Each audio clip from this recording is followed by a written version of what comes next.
রহিম, জি chairman সাহেব বলেন। এবার ভাত খাবে কি করছে? আমি কি চেয়ারম্যান হতে পারবো? কি বলেন, এই ওয়ার্ড এলাকায় যত বড় যে চেয়ারম্যান সাহেব সব আপনার এগেনস্টে দাঁড়াবে এমন কোন লোক নাই। কি বলেন না বলেন আপনি? ফোনটা বাইরে উঠলো দেখি ফোন। দেখেন, ইলেকশনের সময় তো অনেক মানুষ ফোন দিতে পারে। হ্যালো, চেয়ারম্যান সাহেব, আমার আগা হয়ে গেছে, আপনি শিগগিরই বদনগরে না পানি নিয়ে চলে আসেন।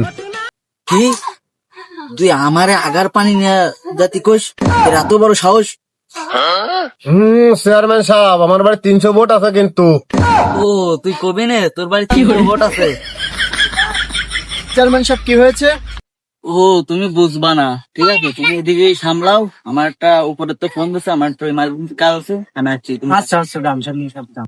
দাঁড়া, আমি খালি চেয়ারম্যানটা ওই তোর আগার পানি বই দিস। বসো বসো বসো, কোনো সমস্যা আমি করি।